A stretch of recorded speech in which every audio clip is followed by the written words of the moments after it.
Udah. Oke, kita baca Keluaran 20 ayat 18 sampai 21. Nanti saya minta tolong Diana bacain, Diana. Siap. Kedengeran ya, Pak? Kedengeran. Keluaran 20 ayat 18 sampai 21. Orang Israel takut menghadapi kedatangan Tuhan. Seluruh bangsa itu menyaksikan guru mengguntur, kilat sabung menyabung, sangkakala berbunyi dan gunung berasap. Maka bangsa itu takut dan gemetar, dan mereka berdiri jauh-jauh. Mereka berkata kepada Musa, "Engkaulah berbicara dengan kami, maka kami akan mendengarkan. Tetapi janganlah Allah berbicara dengan kami, nanti kami mati." Tetapi Musa berkata kepada bangsa itu, "Janganlah takut, sebab Allah telah datang dengan maksud untuk mencoba kamu, dan dengan maksud supaya takut akan Dia ada padamu, agar kamu jangan berbuat dosa." Adapun bangsa itu berdiri jauh-jauh, tetapi Musa pergi mendekati embun yang kolam di mana Allah ada. Makasih, Diana.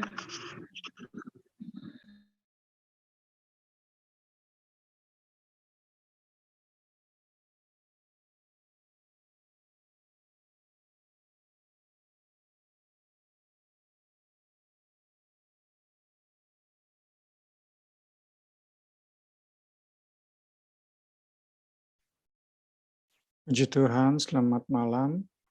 Kita bersyukur malam hari ini kembali bisa belajar firman Tuhan, mendalami kebenaran firman Tuhan. Terima kasih teman-teman sudah mau menemani saya pribadi dan Kak ini untuk sama-sama kita belajar dalam segala keterbatasan kita bersyukur buat kesempatan yang Tuhan beri.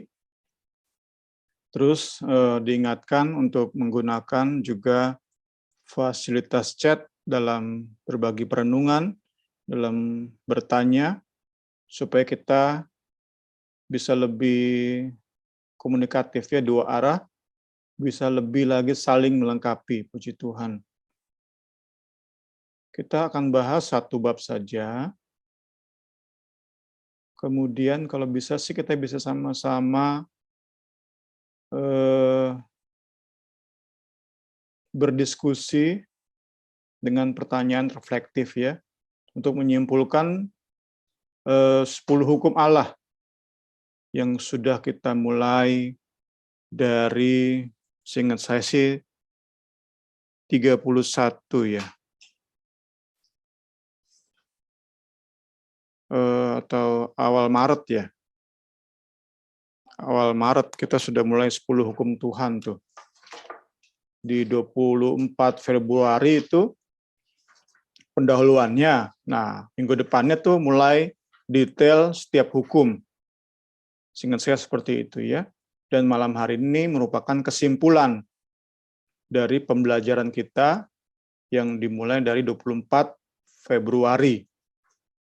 Ya, kalau saya bisa kasih satu pertanyaan reflektif sebagai pendahuluan, sudahkah pembelajaran mendetail yang rinci dari 10 hukum menyadarkan kita akan keberdosaan kita? Itu pertama. Sudahkah pembelajaran kita dalam sebulan lebih ini menyadarkan kita akan betapa berdosanya kita,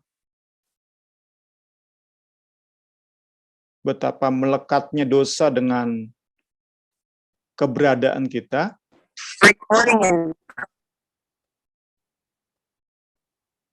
Dan kalau kita sudah sadar,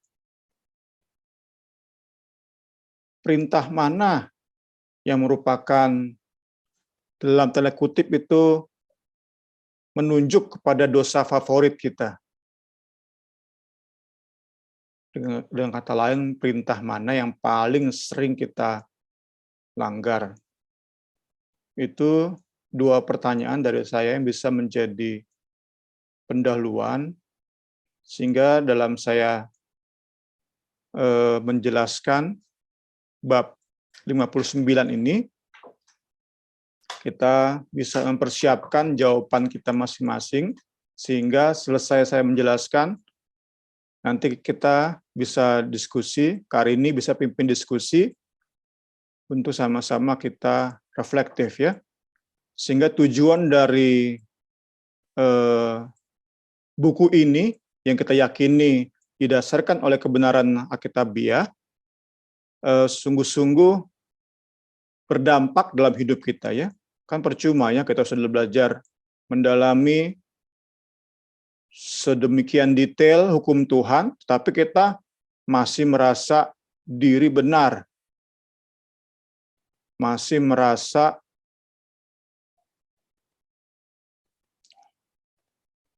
paling jago gitu ya, kurang butuh akan juru selamat. Itu sih menyedihkan ya. Setelah berjam-jam, berminggu-minggu kita belajar, terus kesimpulannya kita merasa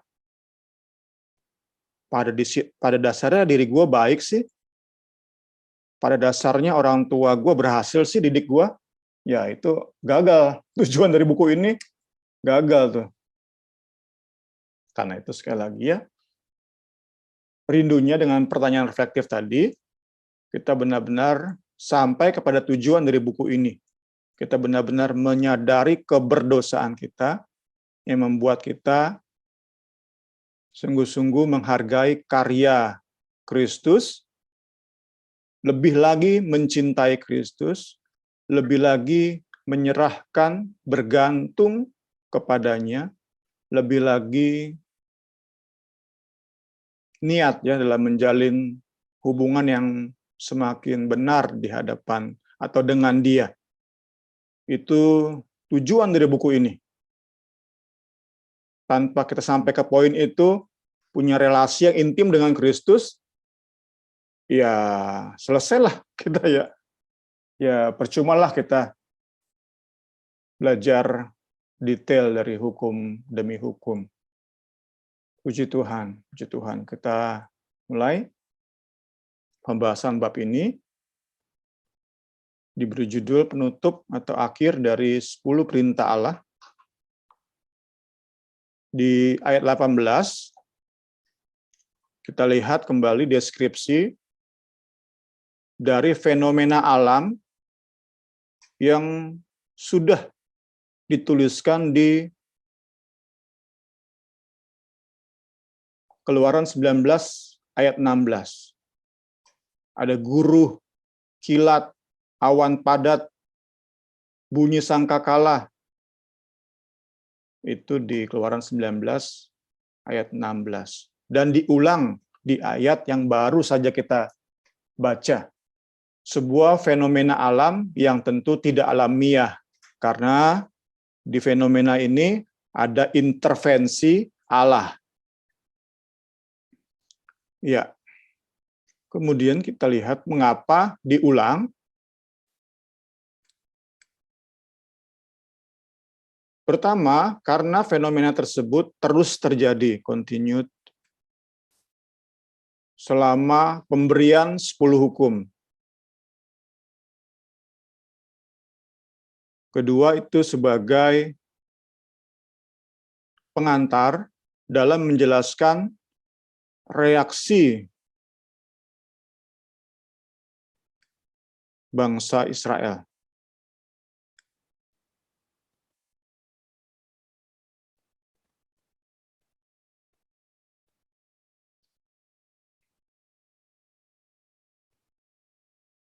Masuk ke pertanyaan berikut, mengapa bangsa Israel begitu takut?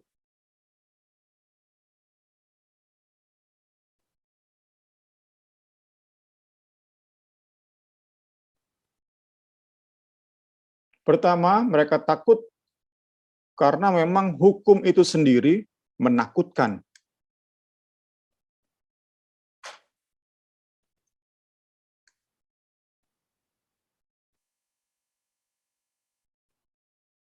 Sepuluh hukum yang baru saja mereka dengar, yang baru saja Allah teriakan di dalam guntur, itu sungguh menakutkan.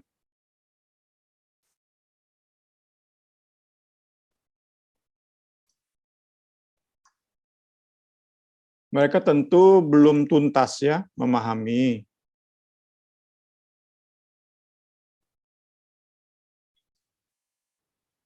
Tidak seperti kita sudah baca bab demi bab menjelaskan detail dari 10 hukum.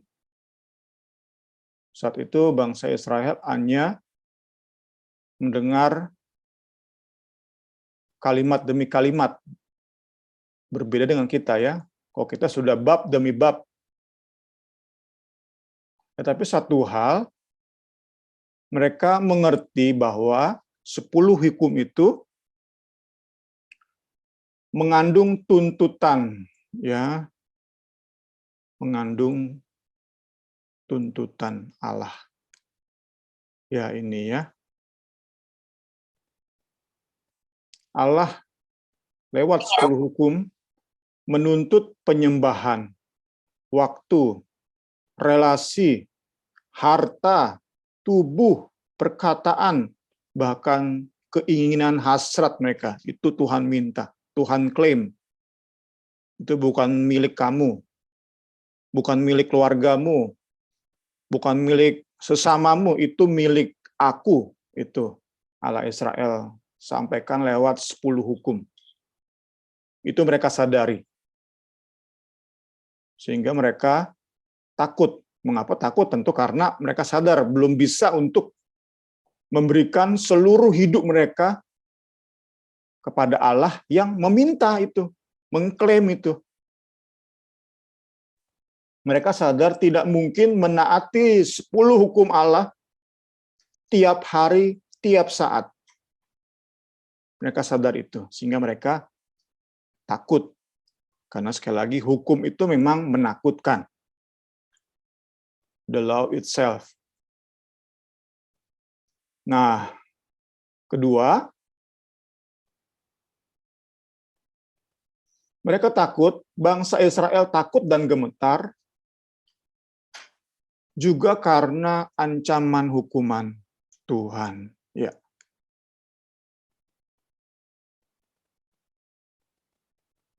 Kita sudah belajar kemarin ya. Di dalam hukum itu ada ancaman hukuman, penghakiman. Jadi mereka sadar mereka nggak bisa taat sepenuhnya, ya pastilah mereka dihukum. Dan gambaran atau deskripsi hukuman Allah ya tadi ya, guntur, kilat, kekelaman, itu mengerikan bagi mereka. Satu hal yang kita yakini belum pernah mereka alami, sehingga benar-benar membuat mereka gemetar, takut.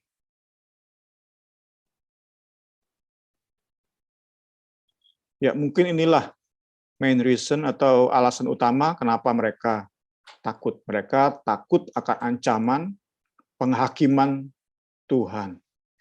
Mereka saat itu merasakan kehadiran yang mengerikan dari hakim yang akan menghukum dosa mereka.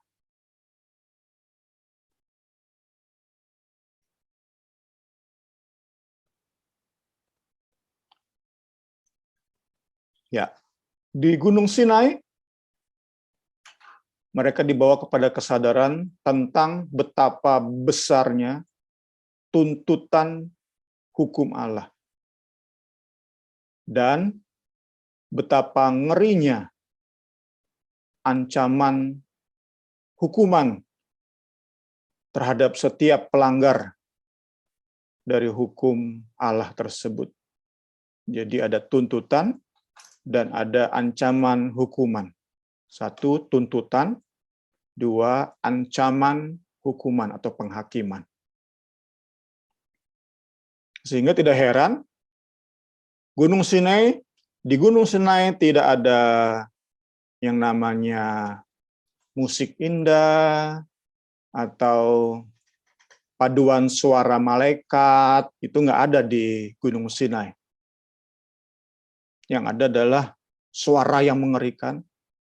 Kita sudah belajar kemarin kan, dengan mata mereka melihat sesuatu yang mengerikan, telinga mereka mendengar sesuatu yang mengerikan, juga perasaan mereka dibuat sedemikian rupa takut, gentar, gemetar. Sekali lagi, di Gunung Sinai tidak ada musik yang indah, yang meriah, sorak-sorai, paduan suara malaikat, itu tidak ada. Yang ada adalah fenomena alam yang sangat mengerikan. Ya.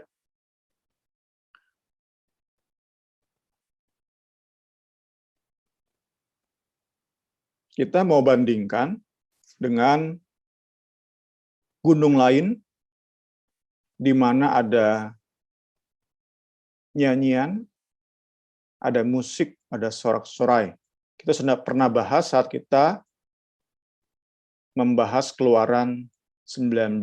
Nanti bisa dirunut lagi ya, saya lupa di pertemuan keberapa di YouTube kita. Tapi kita sudah pernah bandingkan antara Gunung Sinai dan satu lagi tempat di mana ada nyanyian, ada sorak-sorai, yaitu Bukit Sion atau Gunung Sion. Kita sudah pernah bahas perbedaan antara kedua gunung tersebut ya. Saat itu kita membandingkan Keluaran 19 dengan Ibrani 12. Saat ini kita coba mendaftarkan persamaan, ditulis oleh Kak Suci ini ya, 17 Februari.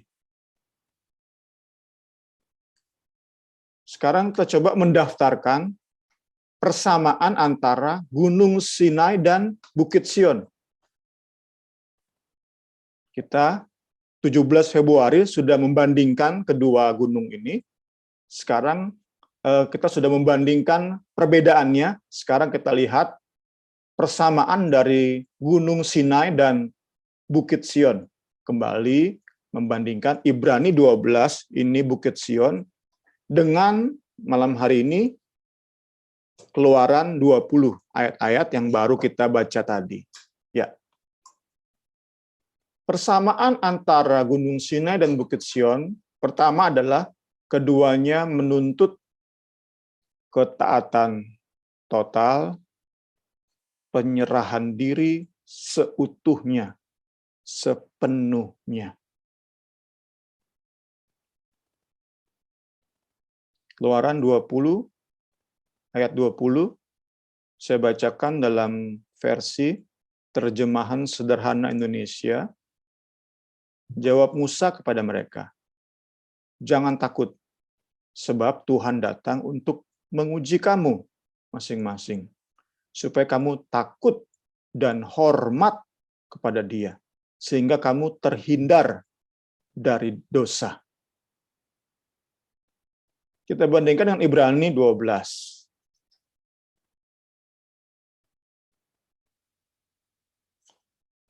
Ayat 25.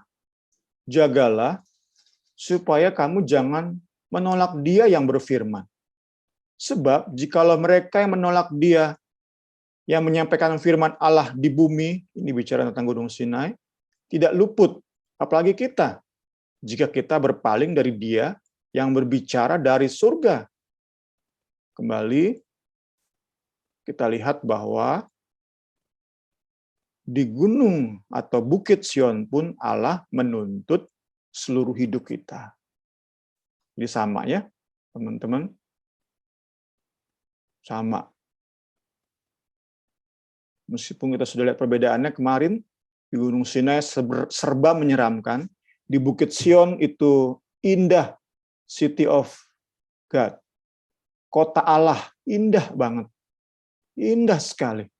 Namun kedua-duanya sama, menuntut seluruh hidup kita diberikan kepada Allah. ayat 28 dari Ibrani 12. Jadi karena kita menerima kerajaan yang tidak tergoncangkan, marilah kita mengucap syukur dan beribadah kepada Allah menurut cara yang berkenan kepadanya, dengan hormat dan takut. Sama kan? Tadi kalau di Keluaran 20, takut dan hormat, hormat dan takut sama. Sama. Kita belajar malam hari ini, meskipun Ibrani menggambarkan secara sekilas ini ada perbedaan yang mendasar, jauh sekali. Yang satu menyeramkan, yang satu sangat indah. Seperti saya singgung pas bahas itu di 17 Februari ya, sebuah kota yang kita ingin menjadi warganya di situ. Saya contohkan, kok saya pengen banget di masa tua tinggal di Salatiga. Nggak dingin, nggak panas, adem. Pengen banget saya masuk ke kota itu. Nah, itu Bukit Sion seperti itu. Indah sekali. Penuh dengan keindahan, kemanisan. Satu menyeramkan, mengerikan, menakutkan, membuat gemetar. Yang satu sangat indah, membuat kita ingin tinggal di dalamnya.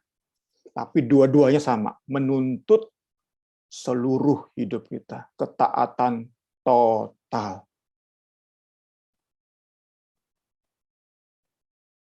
Itu yang pertama, persamaan Gunung Sinai dan Bukit Sion. Kedua gunung ini juga ada ancaman, hukuman atau penghakiman.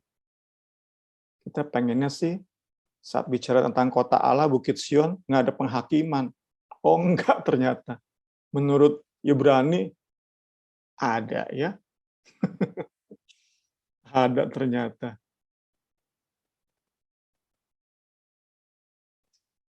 Kita lihat dulu Ibrani 6, ayat 4-6. Ini ancaman hukuman yang mengerikan loh. Serem ini.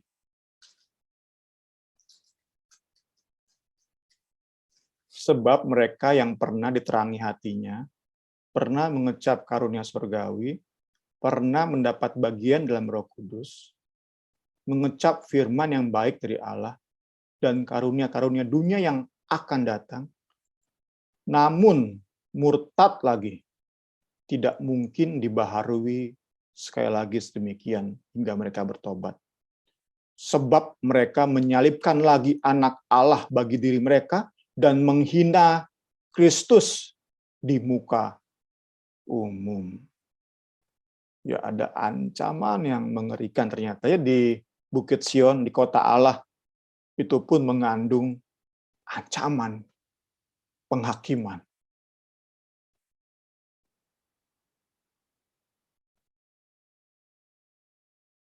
Kita lihat bandingannya, apa yang terjadi atas bangsa Israel yang sampai ke tahap tadi ya, udah terima banyak dari Tuhan, tetapi murtad lagi, tetapi mengeraskan hati, tetapi memberontak. Itu kita dapati kisahnya tentu sudah tidak asing lagi, sudah pernah ya beberapa kali saya bahas di Bilangan 14 ya.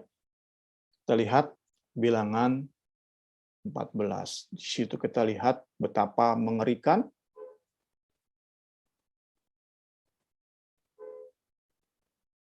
hukuman akibat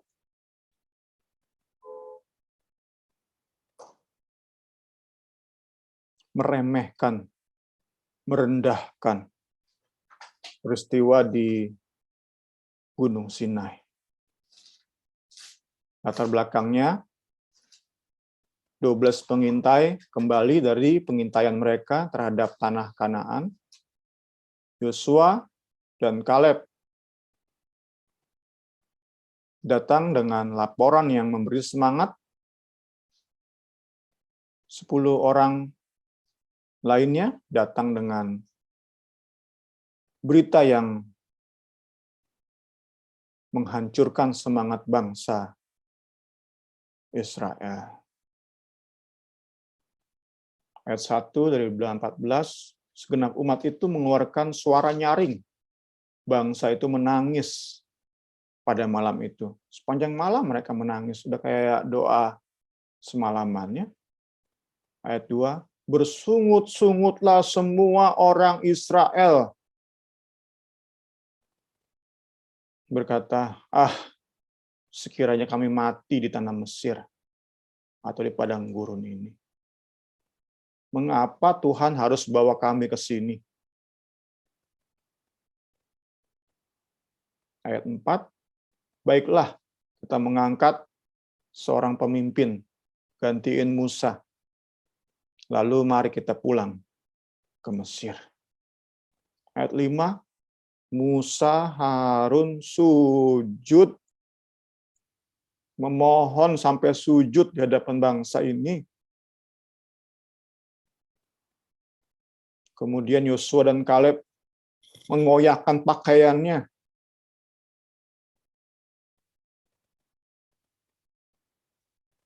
Dan berkata, negeri ayat 7, yang kami lalui untuk diintai itu luar biasa baiknya.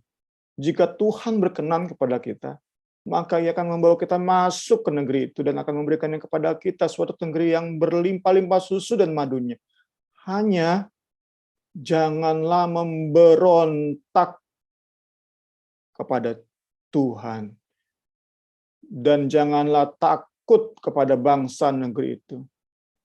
Sebab mereka akan kita telan habis. Yang melindungi mereka sudah meninggalkan mereka. Sedangkan Tuhan menyertai kita. Janganlah takut kepada mereka. Ya mungkin kalau bangsa Israel bertobat sampai dengan ayat 9 ini ada pengampunan kali ya. Ibrani 6 tadi nggak terjadi atas mereka ya. Namun kita baca di ayat 10 dari Bilangan 14, lalu segenap umat itu mengancam hendak melontari kedua orang itu dengan batu. Baru tampaklah kemuliaan Tuhan di kemah pertemuan kepada semua orang Israel. Di tahap ini udah ada pengampunannya. Di ayat 10 ini udah ada pengampunan. Sekali lagi, di ayat 10 udah ada pengampunan. Mirip banget dengan tadi ya, Ibrani 6 ayat 4 sampai 6. Sekali lagi, Gunung Sinai dan kota Allah Bukit Sion. Persamaan yang nomor 2 adalah dua-duanya mengandung hukuman, penghakiman.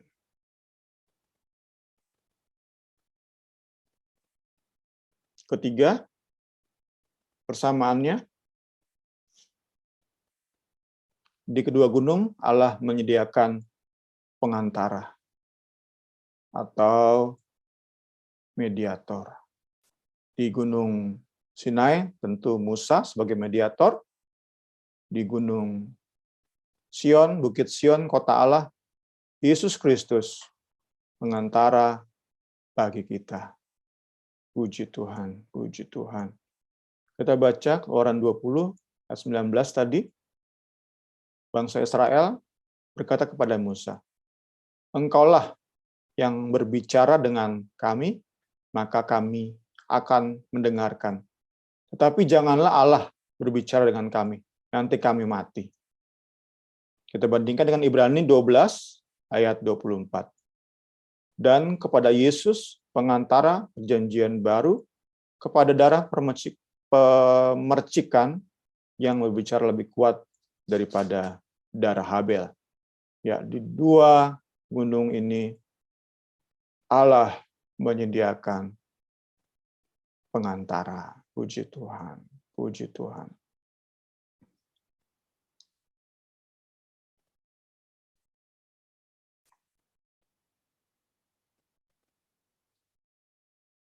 Ya, di bagian akhir dari bab ini kita membandingkan antara Musa dengan Yesus Kristus.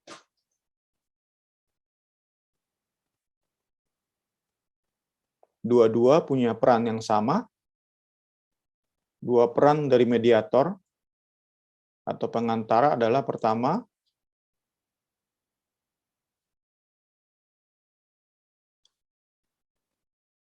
atas nama Allah, Musa menyampaikan pesan Allah kepada bangsa Israel.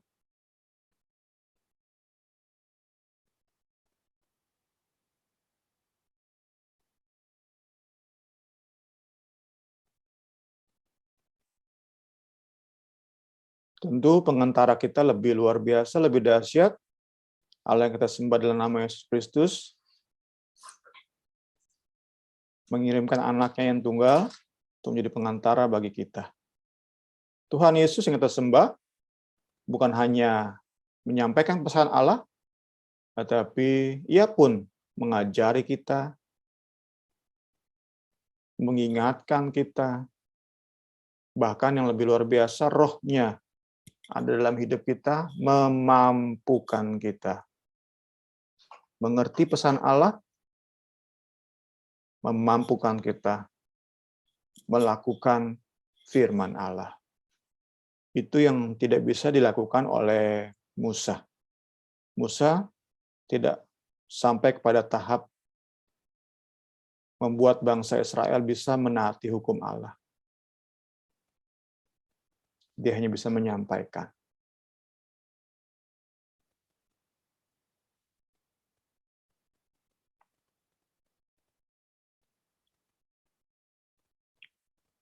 Kita coba lengkapi dengan satu ayat, Ibrani 12 ayat 2.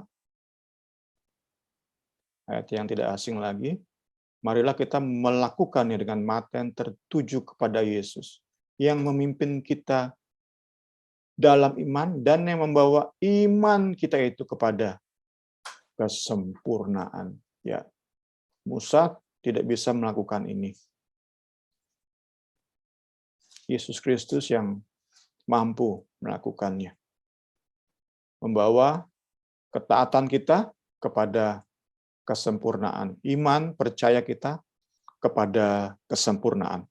Puji Tuhan, puji Tuhan. Tadi pertama tugas pengantara adalah atas nama Allah menyampaikan pesan Allah kepada bangsa Israel. Tugas kedua adalah atas nama bangsa Israel berbicara kepada Allah. Menyampaikan permohonan kepada Allah.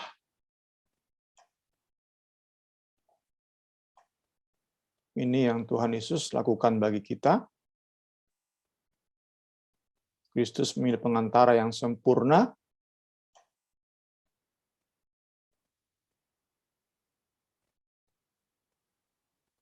Karena dia tidak mengenal dosa. Ibrani 4 ayat 15. Ibrani 4 ayat 15. Sebab imam besar yang kita punya bukanlah imam besar yang tidak dapat turut merasakan kelemahan kita. Sebaliknya sama dengan kita, ia telah dicobai, hanya tidak berbuat dosa. Ya, Yesus Kristus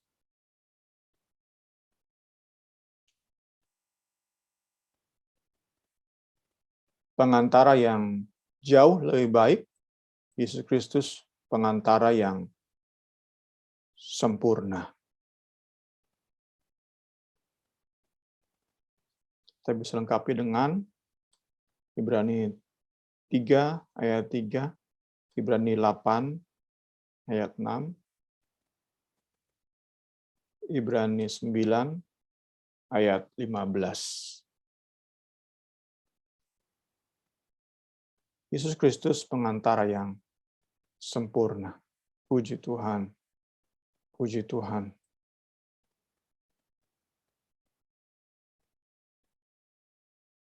Sehingga kita bisa sampai ke pertanyaan reflektif kita.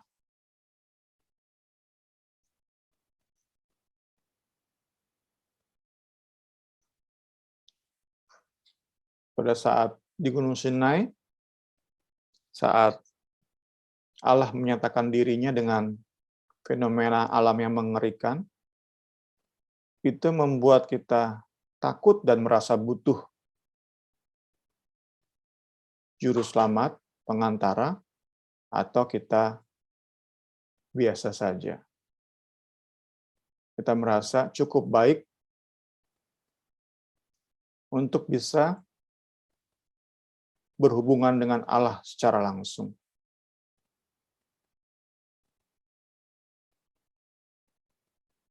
Saat diperhadapkan dengan Gunung Sinai, apa kita sadar akan keberdosaan kita?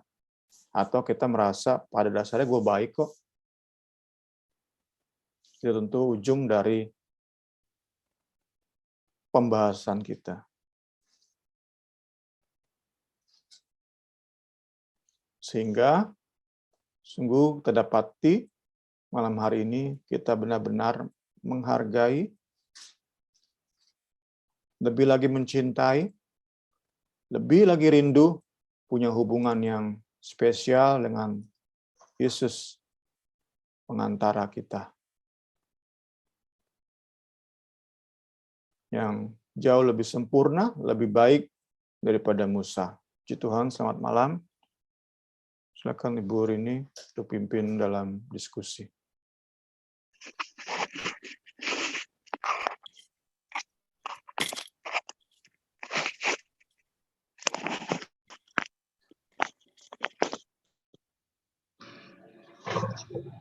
Ya, selamat malam semuanya. Ayo, ada pertanyaan atau apa nih yang tadi di awal sebelum saya tanya. Kita sama-sama apa ya, belajar ya. Tadi pertanyaan pertamanya tanya ke diri sendiri sih memang. Sudahkah pembelajaran dari 10 hukum Taurat yang kita ikutin selama Bible Study kemarin belajar dapat menyadarkan kita betapa berdosanya kita atau betapa melekatnya dosa itu di hidup kita. Terus kedua, perintah mana yang paling sering kita langgar? Kayaknya banyak banget ya. Mulai dari siapa nih? Boleh deh dari kakak-kakak atau adik-adik yang mau berbagi. Kak Suci mungkin? Yang lain aja dulu. Yang lain dulu. Niar, Diana mungkin nih. Biasanya mungkin lebih ini. Semuanya kayaknya itu. Semuanya memang. Kalau kita kayaknya banyak banget yang udah melekat nih. Tapi belajar sama-sama ya. Kita kan juga nggak luput dari dosa gitu loh. Maksudnya yang penting kita mau belajar sama-sama untuk memperbaiki lagi, belajar memperbaiki gitu ya. Karena kita nggak sempurna gitu. Terus dari firman Tuhan yang ini luar biasa banget, biar kita lebih dekat lagi sama Tuhan Yesus. Karena kalau dulu bangsa Israel hanya Musa, Tuhan kasih. Kalau kita luar biasa, Tuhan kasih Tuhan Yesus gitu ya.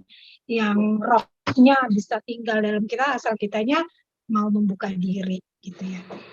Ayo teman-teman, ayo berbagi yuk.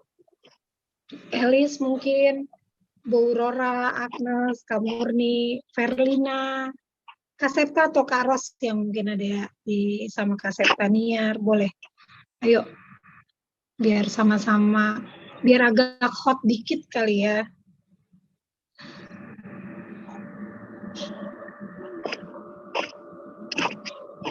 Halo. Bu Rora lah, Bu, coba Bu. Ini Amos apa Oting, mungkin dua-duanya lagi ngikutin. Soalnya lagi ulang tahun, mungkin jadinya ikut BS dia nih. Ayo, ada nggak? Yang lain aja nih. Bo, ayo Bo. No, yang lain aja dulu. Kakak-kakak dulu lah. Kak Murni atau? Kak Suci dulu lah dipancing, Kak. Oke, sedikit aja ya. Oke. Pada dasarnya sih semuanya ya. Artinya memang sangat sulit ya melawan daging ini. Tidak ada yang jadi pahlawan gitu ya. Semuanya pernah kalah ya. Tapi ya puji Tuhan ya, saatnya kita itu gunanya, manfaatnya juga kita selalu aktif dalam pertemuan ibadah ya. Diingatkan lagi terus oleh firman Tuhan.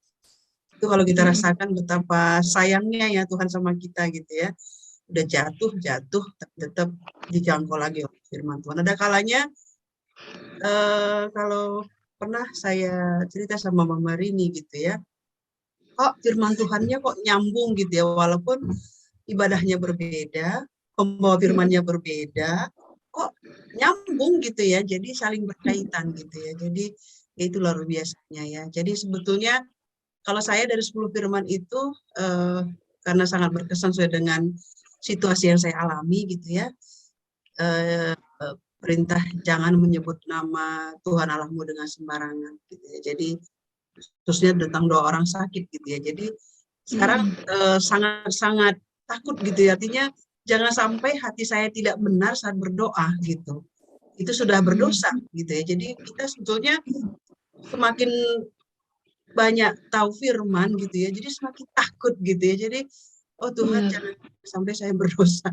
Jadi berdoa aja kadang-kadang Tuhan gitu ya, benar, apakah hati saya sudah benar nih Tuhan, apakah pikiran saya sudah benar gitu ya. Jadi benarkan dulu Tuhan biar saya layak menyebut namamu dalam doaku. Kadang-kadang begitu, sampai segitunya gitu ya. Jadi kita jadi lebih hati-hati dalam dalam berdoa juga. Sikap hati dulu yang benar baru kita berani berdoa gitu. Jadi tidak sembarangan lagi gitu. Jadi itu jadi sangat merasakan bahwa betapa kita ini, saya pribadi maksud saya adalah sangat tidak layaknya di hadapan Tuhan gitu. Betapa banyaknya bahasa saya sering begini ya, betapa saya selalu dikuliti gitu ya, sampai ke tulang-tulang sum-sum itu kayak terasa gitu ya. Benar ya, ini saya kekurangan saya ini. Benar ya, ini saya kurang ini lagi nih Tuhan. Iya Tuhan, bukakan lagi. Ternyata saya ini sebobrok ini, ternyata begini. Bahkan mungkin suami sendiri gitu ya, tidak tahu kekurangan kita gitu ya. Saudara-saudara kita tidak tahu kekurangan kita. Tuhan yang tahu. Lewat mana? Itu lewat sapaan firman Tuhan, sapaan renungan firman yang sangat sederhana. Itu Tuhan bisa, ini saya sedang bicara loh sama kamu gitu. Itu kayak seperti itu ya, jadi panjang ceritanya ya. Jadi kalau saya yang paling sering saya langgar sebelumnya itu, walaupun semuanya dilanggar juga gitu. Itu ya Mari, makasih. Makasih Kak Suci.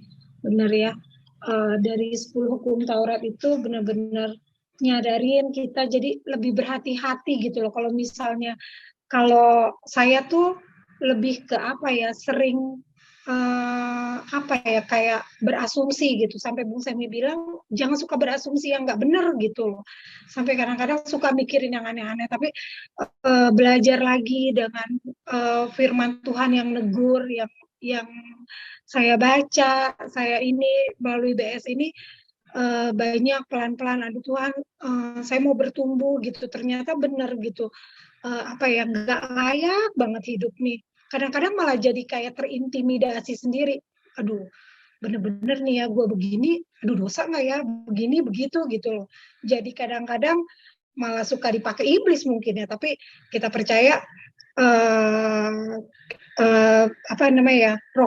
roh Tuhan yang ada di dalam kita pasti beri kita hikmat gitu loh. Untuk kita lebih lagi langkah pelan-pelan, walaupun sering jatuh. Kalau Kak Suci bilang tadi, kalau saya mungkin sering benar-benar sampai gubrak, tapi Tuhan sayang, ingetin lagi, bangunin lagi. Itu aja sih. Ayo yang lain, yuk. Mungkin Niar.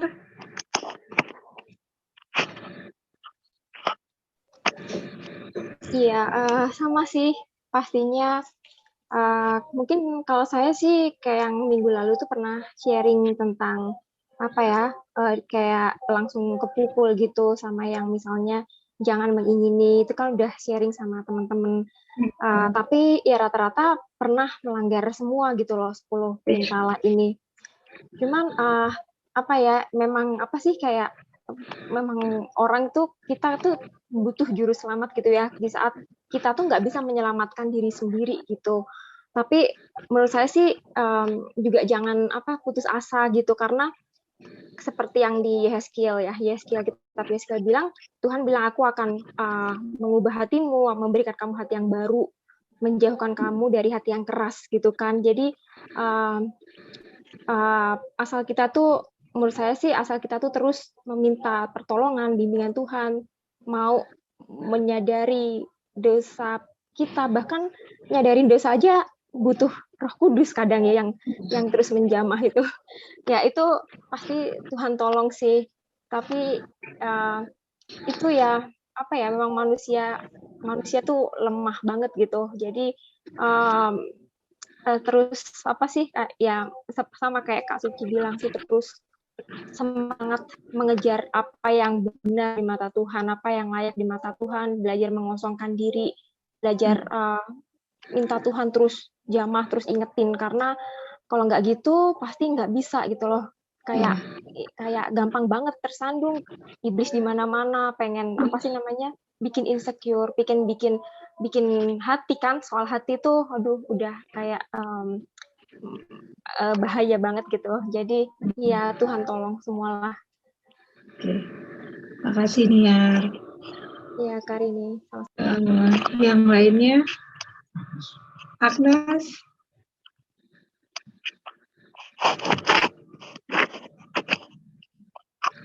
Ya Karin. Ayo.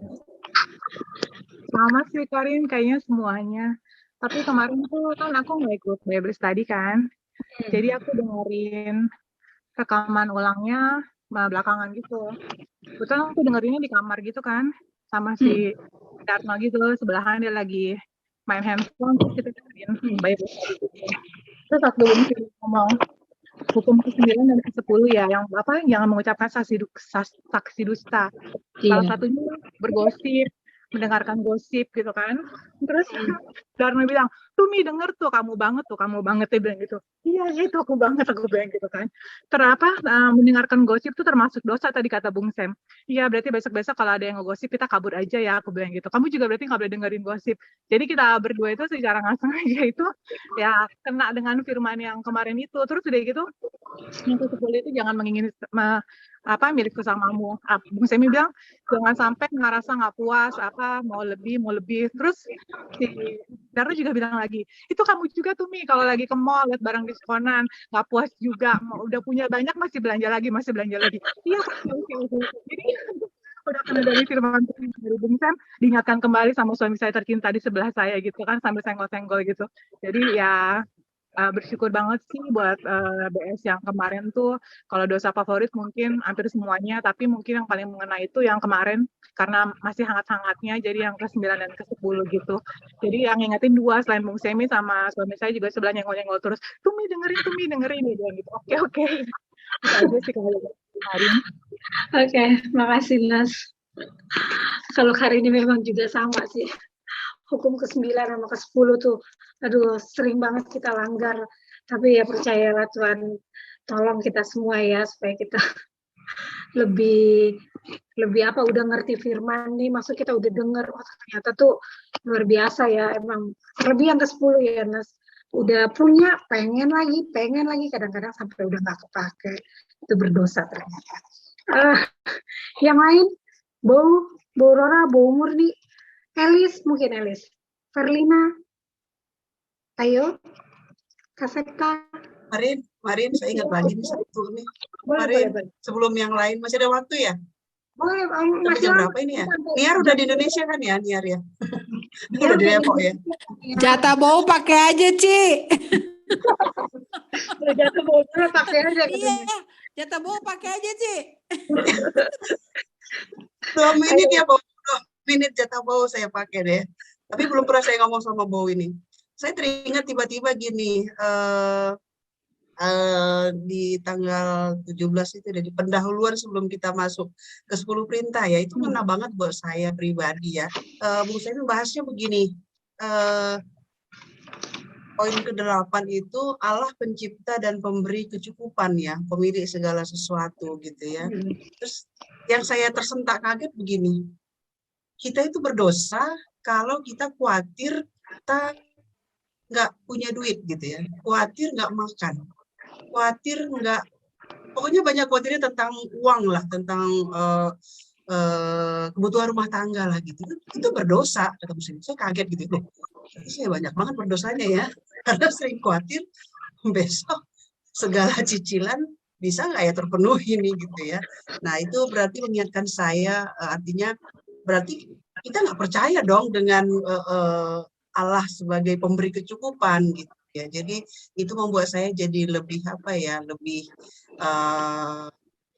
bersyukur begini, Tuhan pasti cukupkan. Jadi diganti kalimatnya begitu ya. Dan benar memang Tuhan cukupkan gitu. Gitu. Jadi nggak boleh khawatir kata Bung Semi ya, teman-teman ya. Jadi nggak usah khawatir deh yang misalnya yang belum dapat jodoh gitu ya, yang misalnya tentang pekerjaan gitu ya, atau tentang usaha gitu ya, tentang apa saja gitu ya. Nggak boleh ada rasa khawatir gitu ya.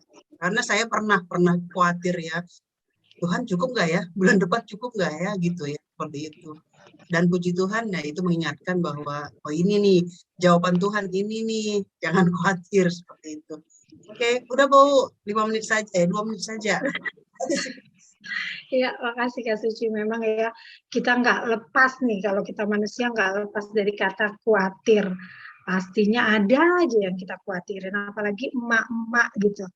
Dikasih kepercayaan uang segitu, suruh kelola sampai 1 bulan. Luar biasa. Tapi percaya Tuhan pasti cukupin kalau kita terus taruh harap kita sama Tuhan. Emang kalau ngomong sih gampang, kalau pas kita jalanin luar biasa pertolongan Tuhan. Ayo, yang lain. Halo. Mami Abel nih, ayo. Aduh, Ayo. apa ya, Mama ini lagi sambil Sambil ngelamunin apa? bocah.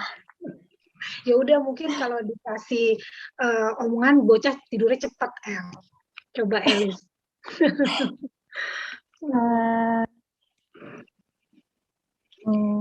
Perintah nomor 1 iya, perintah nomor 2 iya, perintah nomor 3 iya, perintah nomor 4 iya juga, sering dilakukan. Perintah nomor 5, 6, 7, 8, 9, 10 semua sering dilakukan. Jadi iya, bergosip iya, gibah iya, terus nggak puas iya, apalagi berhubungan sama kerjaan yang sekarang dijalani ya kan. Kalau Jafra itu tidak menjual mimpi, tapi bisa mengabulkan mimpi. Jadi kita harus punya mimpi gitu ya. Udah punya rumah segede gedong, harus punya lagi istana, ya kan? Udah punya mobil 2, harus punya mobil lagi Mercy, ya gitu. Harus punya jet pribadi, ya kan? Iya, terus ditugasin bikin renungan kalau kekayaan itu bahaya. Kadang-kadang itu bukannya ditoel doang, itu mah ditabuk bolak-balik gitu ya. Udah ditabuk bolak-balik, dijorokin sampai sadar gitu. Lu tuh ngejar apa sih di sini gitu kan. Jadi banyak banget sih belajar, terutama diri sendiri ya gitu. Jadi berkaca gitu loh, maksudnya ya balik lagi memang nggak pernah puas gitu loh, nggak pernah puas. Dan ya kalau kita bener-bener ngelos gitu ya, nggak ada firman yang ngingetin kita gitu, nggak ada mungkin teman-teman seiman yang kasih renungan yang kita baca gitu, memang udah jadi lain motifnya gitu. Nah begitu kita bikin gitu ya, kalau saya pribadi gitu, kalau Alice pribadi begitu bikin itu benar-benar ketampol gitu, maksudnya ya udah, kepuasan itu cuma milik Tuhan gitu. Jadi benar-benar kasih Tuhan yang bisa memuaskan hidup kita gitu, bukan harta, bukan keluarga bahkan ya gitu, kan anak kita gitu kan, tapi kasih Tuhan, bahkan mungkin apa yang bisa kita lakukan buat Tuhan, itu yang harusnya kita pikirin, bukan apa yang kita mau dapat dari yang kita sudah lakukan ke Tuhan gitu. Kayak gitu sih yang Elis dapat gitu ya, apalagi berhubungan sama pekerjaan yang memang juga dituntut konsisten gitu kan, yang harus dituntut untuk kayak kejar ini, kejar itu gitu, kualifikasi gitu. Tapi kalau benar-benar nggak ada yang ngerem, nggak ada yang ngingetin, itu mungkin udah bisa lain tujuan hidup kita gitu, udah bukan untuk Tuhan lagi. Yang kita cari ya semua yang ada di dunia gitu. Tapi bersyukur banget, puji Tuhan, dari semua apa yang terjadi masih tetap di sini, masih bisa berpikir, dan Tuhan Yesus tolong terus untuk punya apa ya, punya ya mungkin apa ya, mungkin pengetahuan Elis di firman gitu nggak terlalu yang dalam banget, tapi Tuhan tuh benar-benar kasih hikmat gitu loh, maksudnya kasih ini loh, kamu baca nih, terus kamu tulis nih. Jadi kan kalau misalnya kita baca, kita tulis kan kita bertanggung jawab kan atas tulisan kita gitu. Jangan sampai apa yang kita udah tulis, apa yang kita udah pelajarin tuh cuman istilahnya selewat semata doang gitu kan. Terus yang soal kasuci juga, penyebutan nama Tuhan itu sering banget sih kayak oh my god gitu kalau sama teman-teman gitu kan, gila lo ya gini. Tapi setelah Bible study itu jujur ngerem sih. Jadi balik lagi ya gitu, maksudnya solusinya gimana, ya udah ganti kata ya astaga gitu sekarang gitu, astaga Abel, astaga Dovi gitu kan, udah nggak ya Tuhan gitu. Terus kalau udah kayak gitu, aduh gue nggak boleh ngomong sembarangan nih dosa nih gue nih gitu kan. Udah yang kayak gitu sih sekarang ya. Puji Tuhan, thank you banget buat berminggu-minggu yang kita pelajarin, dan terus bawa doa biar Tuhan kuatin, nggak cuman diingat sementara doang, tapi bisa dilakukan gitu, dihidupkan gitu dalam hidup kita gitu sih. Iya. Makasih Mami Abel atas sharingnya. Teman-teman, ada yang lain? Bu Murni mungkin ini. Jangan Bu Murni lagi makan nih. Halo Rini. Halo Bu. Apa lah Bu? Ayo. Enggak, udahlah. Emang lagi makan, tahu aja Rini kalau iya, memang aku bisa lihat loh, bisa lihat dari kejauhan. Iya benar, maksudnya semuanya itu memang kita secara manusia nggak bisa lakukan, ya semua hukum Tuhan itu, dan kita bisa mampu lakukan kalau kita mau dipimpin oleh kuasa Roh Kudus, dan terlebih adalah penyangkalan diri itu sangat-sangat perlu. Kayak kita misalnya dengar gosip, kayaknya senang banget. Saya rasa rata-rata cewek sih pastilah, kita cewek-cewek senang dengar gosip ya. Bahkan juga cowok-cowok juga banyak sekarang malah yang senang gosip gitu ya. Jadi gosip itu kayak semacam sesuatu yang kalau didengar telinga tuh sangat senang lah. Nah sekarang bagaimana caranya? Memang kita yang sudah mendengar gosip itu sebaiknya tidak menyebarkan lagi ke orang lain misalnya. Dan kalau bisa, kalau kita udah terlanjur dengar, kalau kita kira-kira isu-isu gitu, oh ini orang mau ngegosip, sebaiknya kita menghindar. Supaya kita pun sejahtera ataupun kita nggak berdosa gitu. Caranya penyangkalan diri lah. Memang sih pengennya sih denger, tapi harus ada penyangkalan diri nih dari diri kita sendiri bahwa gue harus matikan keinginan kesenangan diri gue nih, gue harus menghindar gitu. Atau misalnya gue harus tahan ini, misalnya ada orang curhat ke kita, aku harus tahan nih jangan sampai ceritakan ke orang lain lagi. Tuh penyangkalan diri, meskipun secara daging rasanya pengen banget ceritain gitu ya. Nah itu harus ada di kita supaya kita bisa lakukan semua apa yang Tuhan firmankan dalam hidup kita gitu. Dengan cara seperti itu kita pasti akan alami kemenangan demi kemenangan. Kita lama-lama bisa menjadi orang yang dapat dipercaya untuk menceritakan, mungkin orang curhat ke kita. orang curhat ke kita kan berarti dia perlu bantuan kita. Jadi kita bisa membantu dia dalam doa, mungkin bantu dia dalam memberi jalan keluar buat dia gitu. Tidak untuk konsumsi untuk diceritakan ke orang-orang lain gitulah.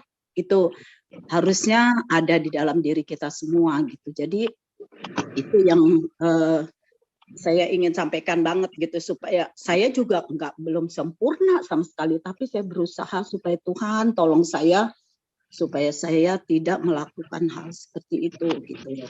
Jadi memang manusia nggak sempurna, tapi kalau kita ada keinginan, Tuhan pasti tolong kita hari demi hari kita bisa lakukan itu. Jadi firman Tuhan nggak hanya kita dengar aja, kita dengar, oh iya kita sadar saat kita dengar, tapi saat kita menjalankan sehari-hari kita lupa semuanya, gitu kan, nggak ada arti jadinya. Jadi sebaiknya benar-benar firman Tuhan itu kita jalankan, kita lakukan, dan harus ada pengendalian diri dari diri kita sendiri. Itu aja sih tambahan dari saya. Makasih Rini, Tuhan berkati. Sama-sama, makasih Kak Murni, Tuhan berkati. Ada yang lain teman-teman mau berbagi? Kalau nggak ada, kita tutup aja ya. Udah 1 jam. Atau mungkin saya mau ada tambahan. Boleh.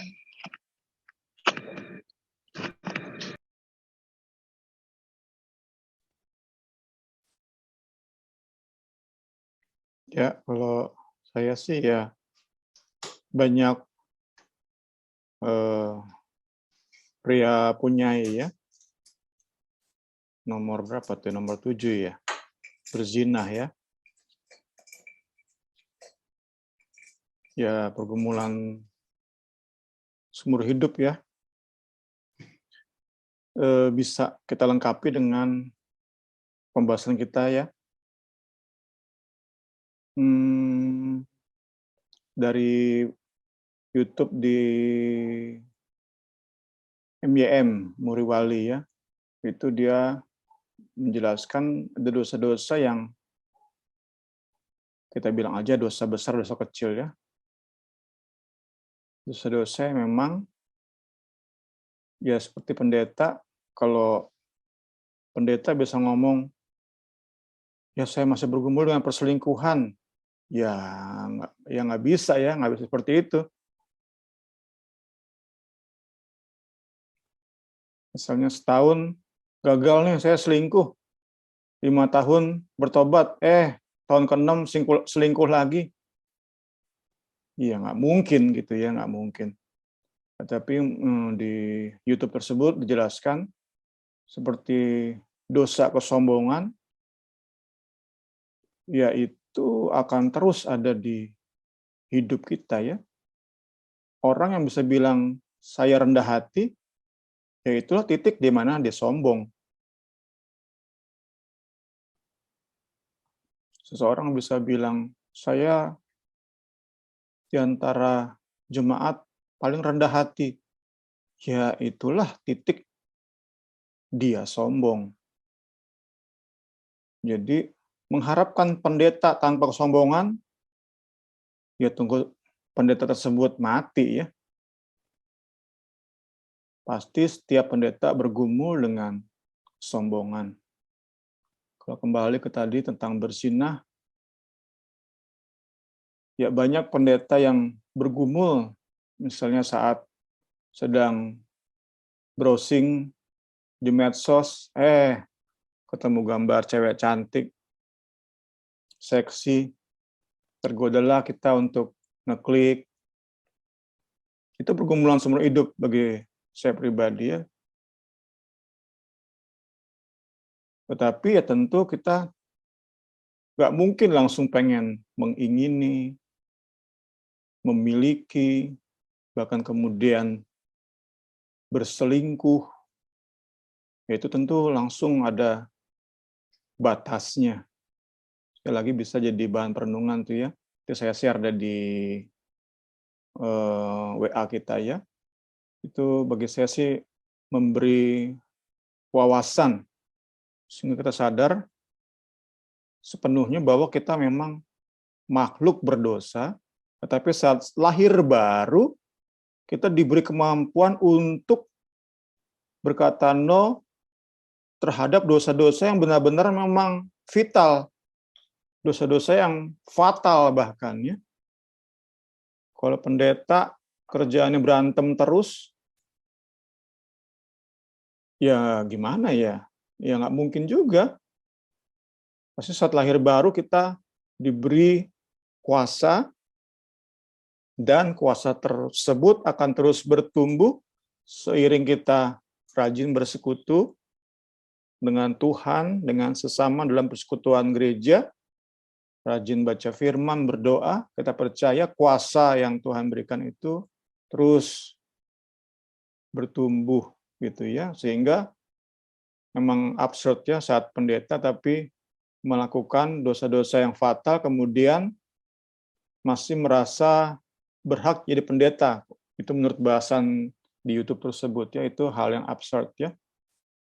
Jadi demikian pula dengan kita yang sudah tingkat pelayan, gitu ya, dosa-dosa yang absurd tentu ya seharusnya udah enggak lagi ya. Dosa-dosa yang tadi dicontohkan seperti khawatir ya itu dosa. Itu mah seumur hidup, menurut saya sih dosa seumur hidup tuh ya.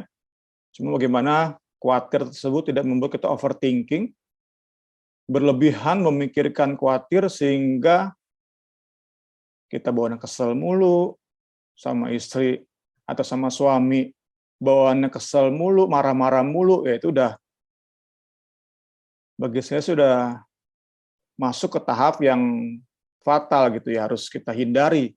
Tapi namanya khawatir itu seperti tadi kesombongan, itu hal yang terus muncul di pikiran kita selama dosa belum Islam kita belum mati ya. Kalau dosa hilang tuh saat kita mati. Kita nggak akan sempurna sampai nanti Tuhan menyempurnakan kita. Itu yang kita bisa mengerti ya teman-temannya. Sekali lagi tadi intinya saya tambahkan ada dosa-dosa yang memang saat lahir baru. Kalau pendeta Muriwali contohkan, dia dulu perokok berat. Saat lahir baru, dia bisa benar-benar lepas dari rokok. Benar-benar lepas dari rokok. Namun sekali lagi tadi dicontohkan dosa kesombongan. Dia sadar benar. Ada banyak kali dia ngomong, wah ngomong gua nih ngagul nih. Ngomong gua nih membesarkan diri nih. Sadar gitu kan. Sekali lagi pergumulan seumur hidup. Saat orang bisa berkata saya nggak bergumul lagi dengan dosa, ya itu ciri-ciri orang apa ya, Farisi berarti ya. Ciri-ciri orang yang merasa diri hebat itu.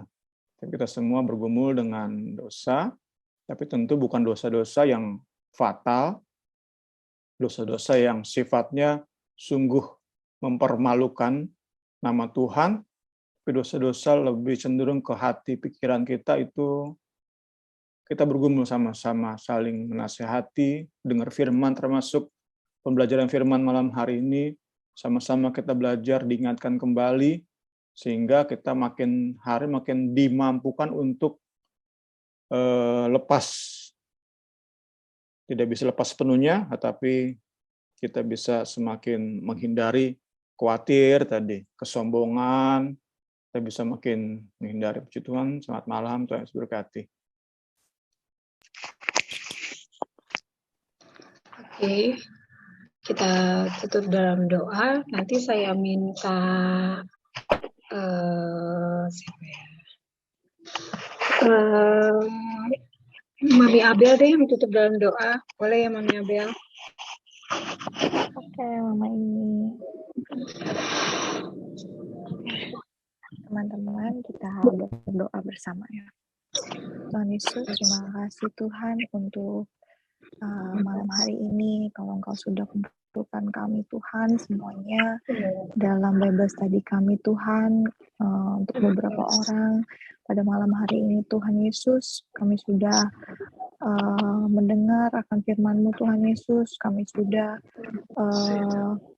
dijelaskan Tuhan mengenai Tuhan ke-10 perintah Allah Tuhan Yesus. Kami percaya itu semua Tuhan suara daripadamu Tuhan Yesus.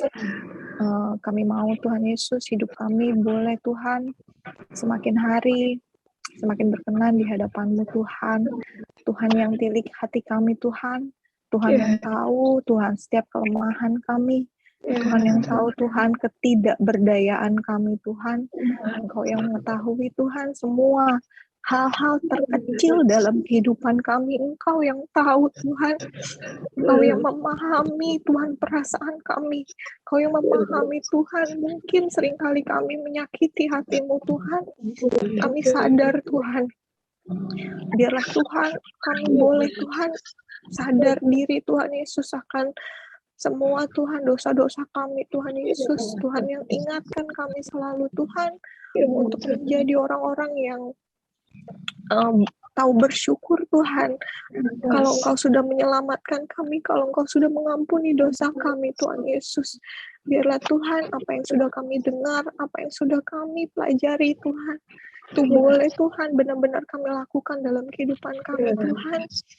Walaupun kami tahu itu tidak mudah, itu tidak gampang Tuhan, tapi kami mau Tuhan benar-benar berharap dan kami boleh mengandalkan Roh Kudus-Mu Tuhan.